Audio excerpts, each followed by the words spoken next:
So right now we are in the 114th month of the current U.S. expansion, which makes this expansion the second longest that we've ever been in. The last one that was longer than this one was from 1991 to 2001, which lasted 120 months. So if the economy continues to grow through July of this year, the current expansion that we're in right now will be the longest that we've had on record.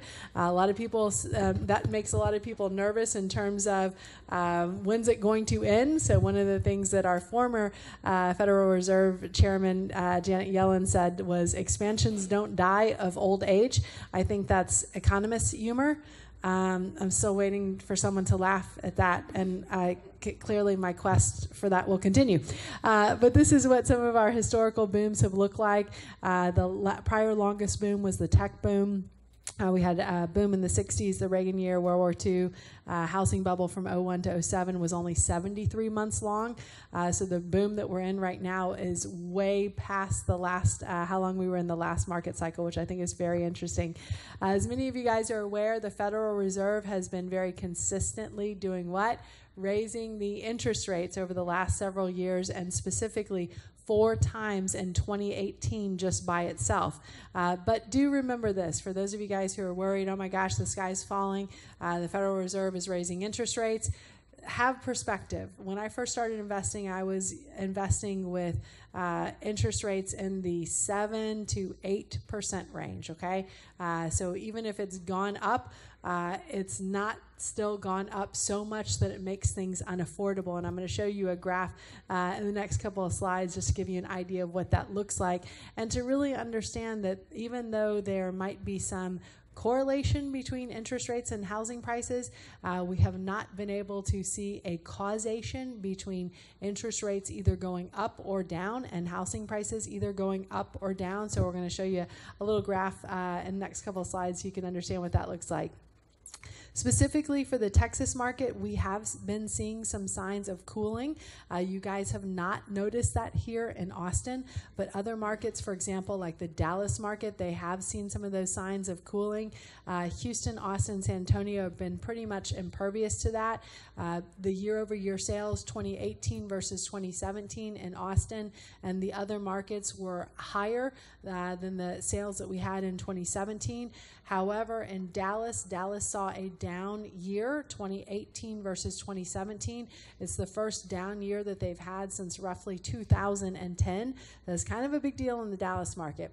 Now, Dallas is the bellwether for the rest of Texas, and there's a high correlation between the Dallas market as well as the United States market, and we more closely follow the Dallas market here in Austin than, for example, we do the Houston market, which is more controlled about what's going on with oil and gas.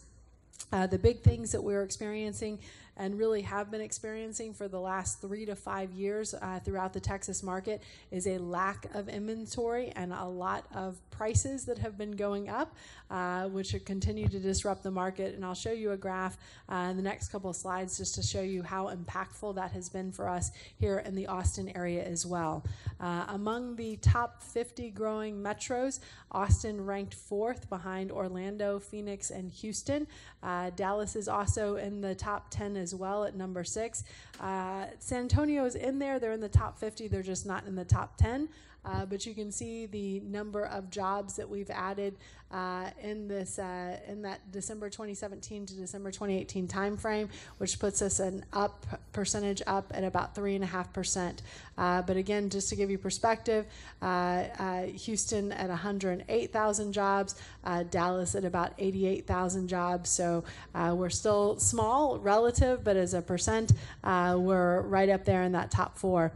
To look at the employment growth throughout Texas over the last several quarters, you can see how we went down back in 2009, or we were still down in 2009 as part of the Great Recession, and then we popped back up. The red line is the U.S. line, and then this dotted line here is kind of the average that we've seen over this time period, and then the blue line and then the blue bars are Texas specifically, so you can see that Texas started to come out before the United States came out, and then Texas has been doing better historically than the United States. Now, Now, you do see some pop downs here in 2014 and some really significant deltas between Texas and the United States in 2014.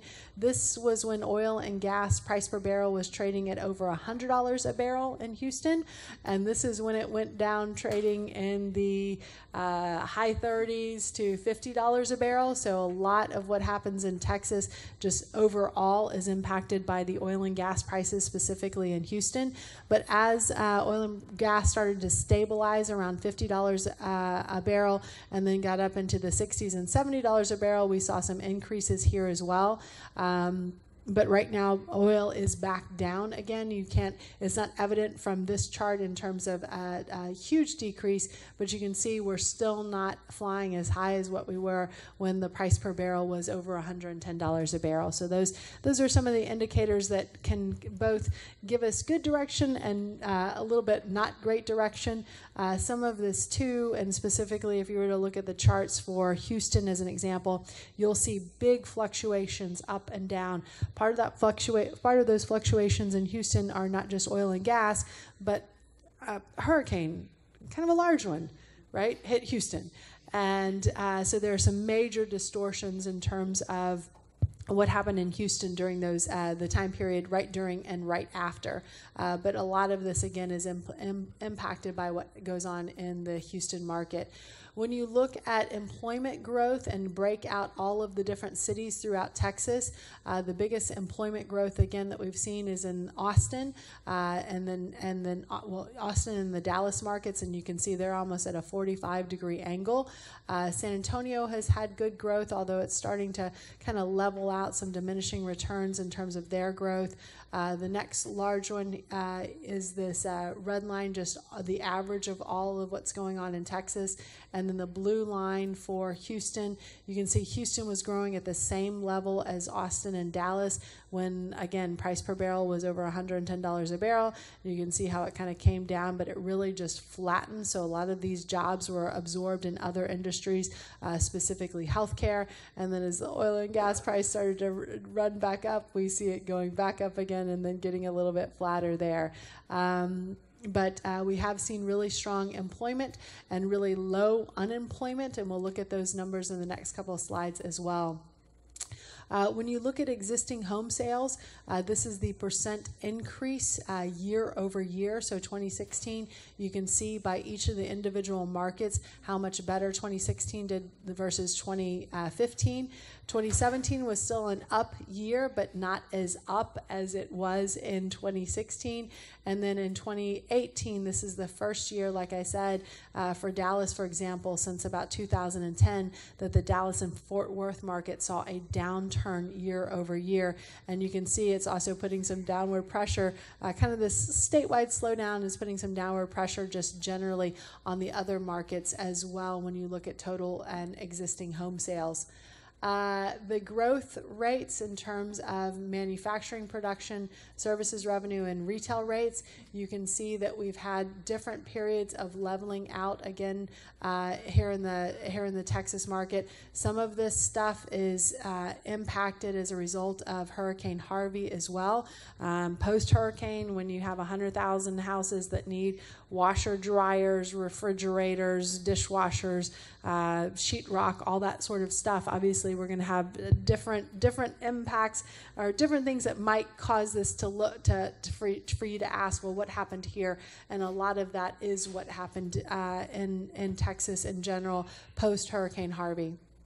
The leading index, this is really a combination of the different Texas companies that are in the stock market, what the employment growth is, how many, what the hiring managers are saying. So you can see this goes back to the end of 2014.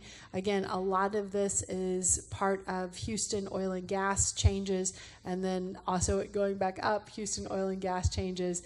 But the last few months of 2018, we did see a decrease in a lot of the leading indicators, which is indicative that we might have some slowdown in the business, a slowdown slowdown in the economy for us, so it's something that we're looking out for.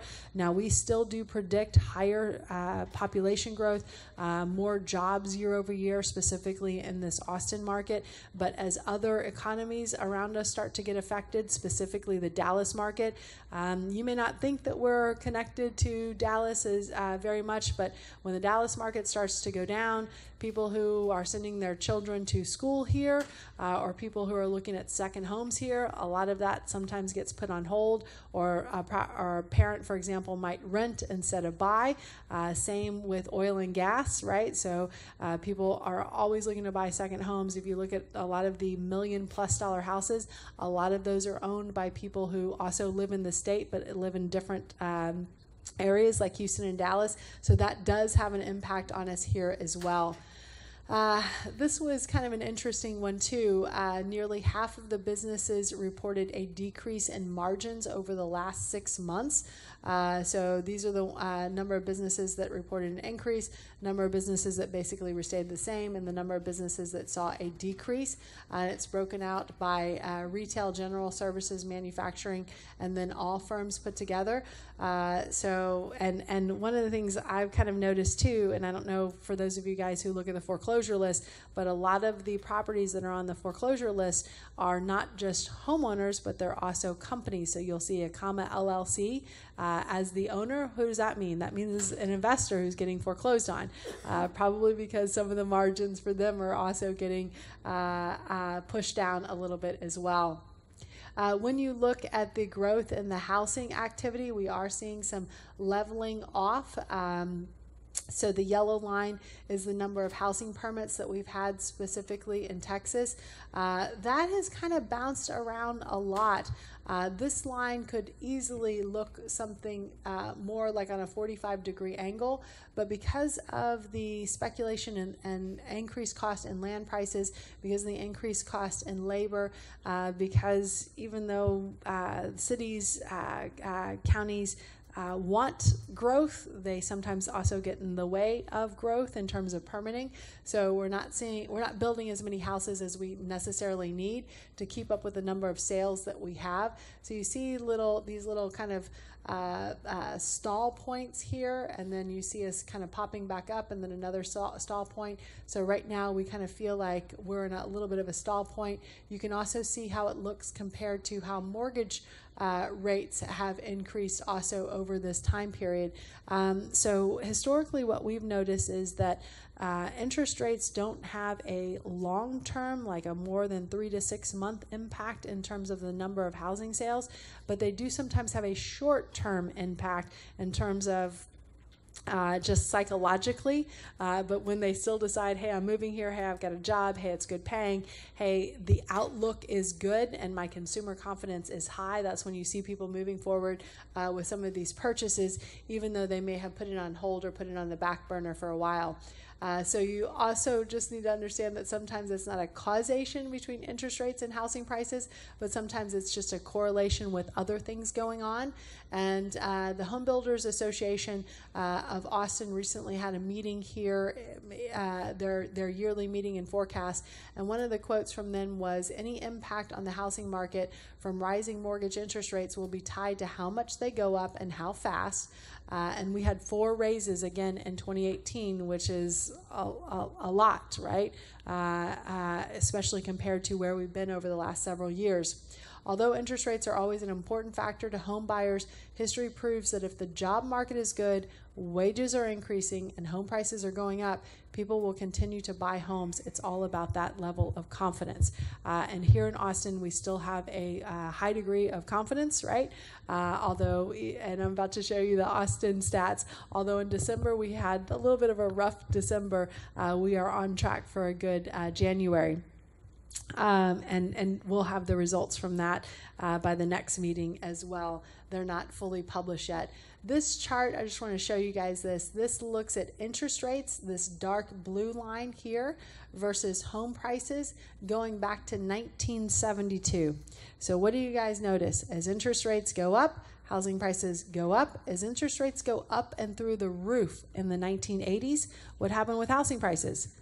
they went up, which shocks everyone, right? Because a lot of people think, well, of course, if interest rates go up, well, housing prices are going to go down.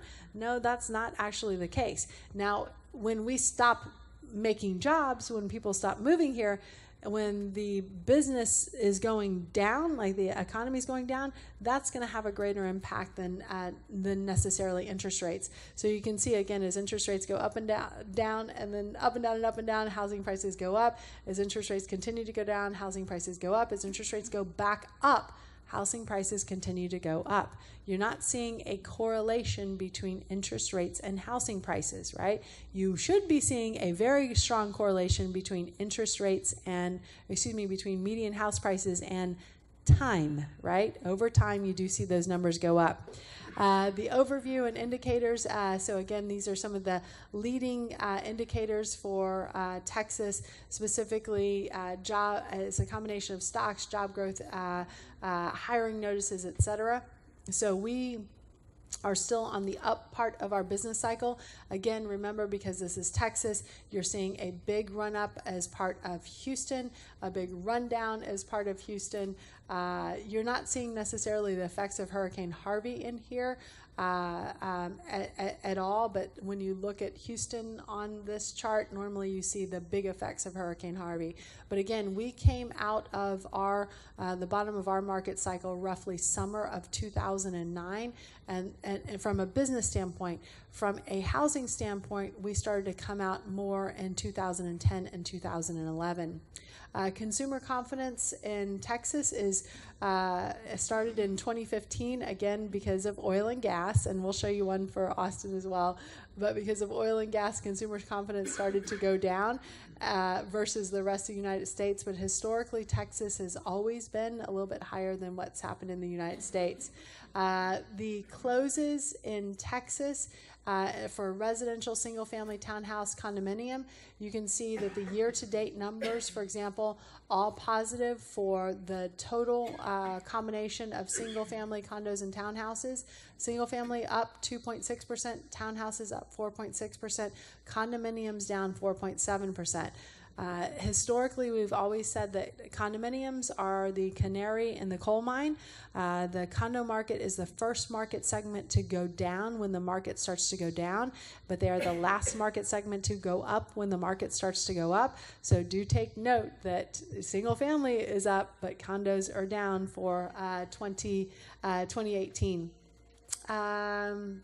This just shows some of the average prices, months of inventory, single family months of inventory, 3.6 months of inventory, versus we're starting to add back more months of inventory when it comes to the condo market as well. So again, one of the things that we typically start to see as the first change as the market starts to change. And I'll go over what that looks like for Austin specifically as well. This is a historical look back. So now we're focused again specifically in Austin. This is what the last 5 years of sales has looked like. So for the last 5 years, year over year over year, we have beat the prior year here in the Austin market. You can see our typical run up into the summer. You can see our fall down or slow down in the fall. And then usually every December we have a little bit of a churn up in terms of December sales, just because more people are off. So it's very common that we see this, and we see this historically. I have a lot of investors who will come to me and say, oh, well, it's December. Should I take my property off the market? And I'm like, no, don't do that. Even though you might think, oh, Christmas. No, it's like this means 2 weeks off for a lot of people, and now they can actually get out there to do that home shopping, right? So you do see more closes in December than you typically see in November, for example. The December numbers, specifically for December of 2018, we saw a decrease year over year, December to December. So this is December of 2018. This is December of 2017. But we saw a huge jump 2017 versus 2016. So this doesn't that decrease right there doesn't bother me too much. It is still a little bit higher than where we were in November, which is the typical trend that I want to point out. Year to date, more than 2% increase in year over year sales. Median price for December of 2018, 1% less year over year, but our year to date numbers still up 3.6%. Average price, we saw it go up about, well, barely, so 0.2% more than last year, and year to date it was up 4% year over year. Now, specifically what I'm going through right now is the Austin and Round Rock areas, which represent probably about 80% of the closes that happen in the 5-county Austin and Hill Country area here. So we kind of break those out a little bit separately. This is the chart that I said it's going to be a big eye chart. Not even your super phones may not even be able to process this, but you're absolutely welcome to take a shot of it. And this is from, and I'm sorry I did not notate this, this is from the Texas A&M Real Estate Center. So, and I've tried to put the source data at the bottom of all my slides just so you guys can know where to get that information as well. But you can see back in 2011, for example, over 66% of our sales were of homes priced between, or of homes priced under $250,000, okay? Fast forward to 2018, only 30% of the homes that we sold were under $250,000, okay? So you can see kind of that big jump. We basically, if you look kind of the distribution curve of the sales, we just jumped over about $100,000+ in this time period, okay? And we've absorbed it really well because wages have been going up. We were creating jobs. We have a lot of people moving here from places like California who still look at Austin and Texas as the 2-for-1 sale, right? And because interest, and I don't want to say interest rates have, you know, I can't have a combination of saying, oh, if interest rates go up, housing prices won't go down, and then say at the other rate, well, interest rates have been down so low that it has allowed these housing prices to go up. So I think there's kind of a combination of things going on here, but it is quite significant. We added about 1,700 new homes on the market. So just to, again, look back at this, in December, we sold over 2,300 homes, and we only added back about 1,700 homes. So that's one of the things that we're seeing in terms of downward pressure on the months of inventory, the number of properties that we have for sale. Right now, we're selling about, over 30,000 homes a year on roughly 5,800 units in stock in inventory, okay? If we flash back to 2010, when we were selling less than 20,000 units a year, we had almost 13,000 units for sale. Okay, so we had about 9 months of inventory in 2010 versus about 2.5 months in 2018. So just to give you guys an idea of what I'm talking about, our historical average on months of inventory, somewhere between 6 and 6.5 months of inventory. At 2 to 2.5 months of inventory, we're less than half of what we have historically been at. They say anything less than 6 months of inventory is a seller's market, right? Anything more than 6 months of inventory is a buyer's market. So we've been in a seller's market on steroids for about the last several years, and I've got. I'll show you what that looks like in the next slide. Pending sales, again, we've absorbed all of the new listings plus some of the old listings in terms of pending sales for what's expected to have closed in January. Days on market right now, 67. Year to date, or that 67 was the number for December. 56 was the number for year to date. And right now we're, again, 2.3 months of inventory. We have been below the 3 months of inventory mark for over 5 years now here in the Austin area. Basically, the same thing is true for Dallas.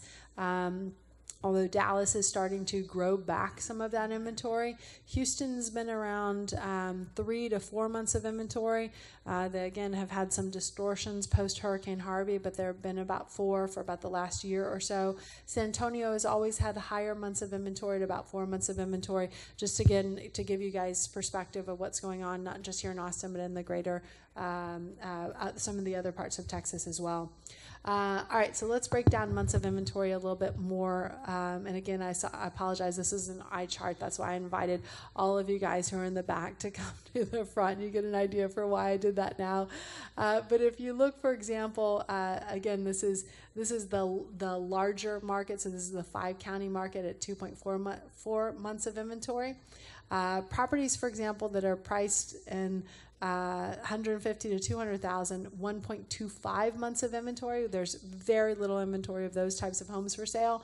Prices 200 to 300,000, 2 months of inventory. But you can see as we get into these more expensive homes, what do you see is happening with the months of inventory? It goes up. Okay, so a lot of us as real estate investors, like for us, many of the properties that we build have a price tag anywhere from $400,000 to $1 million, right? So what do you have to be aware of? You have to be aware that you may be holding those properties a little bit longer, right, if you're building that type of asset. Now, the other thing that I want to point out is this. On these smaller months of inventory and on these lower price houses, the days on market, 50, right, corresponds pretty closely to the months of inventory. Yes? So that's a little bit unusual. When you get to about 6 months of inventory, and this 6.8 is, again, this is actually more closer to our historical average for all price points, yes? But look at the days on market for that $1 million asset class. That's about 3 months. Yet the inventory is almost, well, it's like 6.5 months, right? So a lot of times when new investors are looking at, well, how long should I expect to be holding this property, they usually only look at one number, and that's days on market. Not knowing or not remembering that days on market reflects how long it takes for the lucky ones who actually make it to the finish line, make it to the closing table, to get there. Okay, your months of inventory really represents your entire liability in terms of your holding time as a real estate investor. So a lot of real estate investors, and I tell everyone, this is something that my business coach taught me and Phil, is he said, look at best case, worst case, most likely case. Right? Most new investors just only know to look at the best case in terms of holding time. They only look at days on market. You also need to look at months of inventory, right? And as you're on the market longer, what do you tend to do? You tend to start to drop that price as well. So understand your holding costs will go up, understanding that your buyer side, or even, seller psychology will kick in. You're like, oh my gosh, I thought I was going to sell it in 120 days. I'm 6 months into it. It must be the price. It may not be the price. There's some inelasticity. I hope I'm used that the right way there. There's some inelasticity there where it's like it doesn't matter what your price is. There just aren't as many buyers at that price point as there are at the lower price points. The other thing that I want to point out is when you look at days on market, you think a lot of new investors think, oh, this is how much time it takes for me to get my money back. No. Days on market is how long it takes to go under contract. After that, usually it takes about another 30 to 45 days to close, right? So this is getting all the title to work together. This is getting your buyer financing. So if you're doing an FHA loan, it's usually going to take about 45 days versus if you're doing a conventional loan, it may only take 30 days. So factor this into your holding cost, right? Holding costs can get really expensive for us as real estate investors. We love our hard money lenders, but they charge a lot of money, right? So your loan cost every month might be $2,000.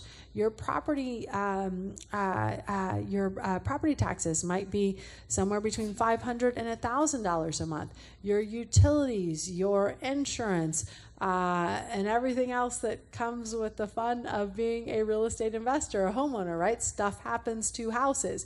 So be sure to look at that and understand that very well as you're looking at different assets to invest in. And it's funny because as the market goes up really high, and I do the same thing, but you see more and more people delving into $1 million+ investments, not maybe taking into consideration that some of those properties have a much longer holding time than some of the smaller or lesser expensive properties do.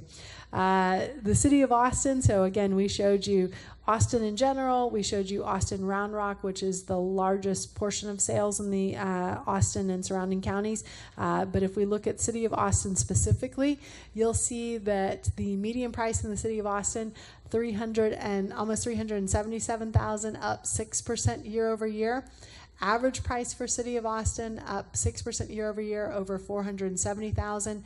Months of inventory in Austin, 1.4 months of inventory. That number has been under or kind of bouncing around 2 months or under 2 months of inventory for years, and that's why we're seeing larger increases in average and median prices within the city than we are seeing in and when you compare Austin and Round Rock. Round Rock kind of pulls down the curve when it comes to when you include those in the average and median price, and also obviously when you include those in the months of inventory. Let's see, 48 days on market for City of Austin. Pending sales up year over year at the end of December, up 1%. What else do I want to point out? So what's supposed to save us in terms of inventory and save us, I mean, you could look at this many different ways. One of the things that has made us a lot of money as real estate investors, specifically those of us who are buy and hold, so the landlord investors, is we've seen the property values go up in no small part to the fact that we have such little inventory. So there's like a bidding war for all the inventory that we have, right? So as they start to add more inventory, so this is the single family building permits for the Austin and Round Rock area, this is when you start to see inventory numbers start to go up. I'm not too worried about it being at the same level as it was at the top of the last market cycle. So the final number is going to be about 17,000. They're still calculating. This is the first time I've kind of, well, maybe the second time that I feel like I've been affected by the government shutdown, because we don't have all the final numbers for 2018 in terms of housing permits.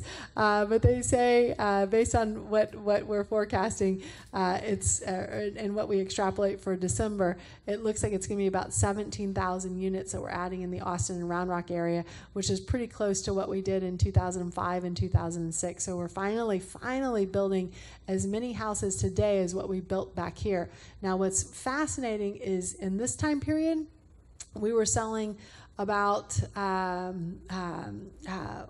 maybe around 25 to 30,000 units a year, and right now we're selling over 30,000 units a year. So you would think that they would be building significantly more than what they are, but there are constraints, again, city constraints, county constraints, permitting constraints, price constraints, construction constraints in terms of the people who can do the work, etc. So that's and that's not just the case for Austin, but it's also the case for Dallas. Hey, Brittany. Just want to do a quick last call for membership. Does anyone still have a buzzer that has not yet gone off? So you may have a buzzer that has not gone off. Okay, so if you guys, okay, I see at least 3 people in here who have buzzers. So Brittany's going to wave, yes. So if you'll follow Brittany out, she'll get you processed for membership really quick. We've got a couple iPads out there to get you back in. And I'm almost wrapped up as well. Also, if you are did not request membership, but you have an interest in becoming a member, now would be a good time to see Brittany, because I'm feeling she probably wants to go home. But all right, so this is single family building permits. This is multifamily building permits. So again, using the forecast numbers for December, we are now building more multifamily than we've built since 1986. So if you're wondering, man, why does every single apartment complex in Austin look like it was built in 1984? It's because it was. And at some point, we're going to say the same thing about 2018, I have a feeling. But yeah, we're building more multifamily than we built in about 30 years here. So very interesting. This is the Austin wages and salaries at over $29 an hour versus the United States at over $27 an hour versus the rest of Texas at just $26 an hour. So if you wonder how we can afford to have higher priced houses here in Austin, is because, well, we make a little bit more, right? We make a little bit more. So that gives you an idea of one of the big factors that allows us to support those higher prices. And if you look at our unemployment rate in Austin, we are at 2.8% versus the United States and Texas right now are tied at about 3.7%. So even our unemployment figures are lower here in Austin than they are in the rest of Texas. And then we looked at the business cycle for Texas as a whole. So this chart looks at the business cycle for Austin specifically. So you can see our long-term growth rate is about the 6% level right here. So you can see our Great Recession. You can see how we bounced right back, like V'd up out of it. And then you can see how we're doing really well, 2013, 2014, 2015. We're still doing really great in here, right? It's just not as great as it was when it was greater, right? I mean, it's like, so a lot of people say, oh, the economy's down. It's, no, get some perspective. Here the economy was down, right? Here it's just kind of bouncing around our average long-term growth rate, and it has spiked back up as we ended 2018. So guys, the forecast for the rest of 2019, again, we have the jobs, we have the population growth, we have growth, right? It's good growth. It's not as strong as it's been in the past. We are seeing a slow flattening out. So what does this mean for you as a real estate investor? This doesn't mean the party's over, go back to your job tomorrow and continue to hate it, right? But what this does mean is this. So Phil and I, in our investing, we have both survived and thrived, whether the market was like this or the market was like this, right? You guys do have to have different strategies in place to be able to survive and thrive as the market changes. We have been in an incredible up run over the last 9 years. That's probably won't last forever. I don't think it's going to be like a big dip like it has been for us in the past, but it is something that we need to be heads up about. And again, we talked about this as we started the meeting tonight. We're not going to skate to where the puck is. We're skating to where the puck is going, right? So we're skating to where we're investing to where the market is going. So we're being conservative on our ARVs. We're not getting out of control on that. We're being realistic on what it's going to cost us to bring that property up to that level. So again, we don't get ourselves into trouble. We'll still have those same issues: affordability, inventory, slowing growth. Notice I didn't really put anything about interest rates on here because, again, historically we've not seen a big correlation between interest rates and housing prices, but people just kind of naturally think that it's there. So we expect a year-over-year sales increase of about 3% and a year-over-year price increase, and for the Austin area specifically, of about 5%. Now, I saw some of you guys taking pictures of the slides, which I think is awesome, but I would love to give anyone in here a copy of my slide deck, so the market update presentation, and all the backup material that I have for it as well. If you do a $100 donation in your name, so this is your tax write-off, but a donation in your name to the Austin Habitat for Humanity. If you come with a service heart, then I will give you all of the hard work that it took to put all this together and summarize all the reports that I summarized this from, and nothing would make me, and I've been doing this for the last several years, but nothing makes me happier than having somebody say, yeah, I donated $100 to Habitat for Humanity, and like, I want our group to build a house together. So if you'd like to be part of that, just email that receipt to info@riaaustin.com. It'll come to me and Kimberly, and we'll shoot you out a PDF of these slides that I presented tonight, plus the backup material. So guys, that is it for the presentation tonight. I hope it was informative to you in terms of how you use it and how you invest, not just today, but going forward. You have to be a student of the market to be successful as a real estate investor. That's why so many of our investors continue to come back and be part of the association to see where the market is going and to know how to adjust as we go through. So guys, thank you for being with us tonight, and we'll see you at our next meeting.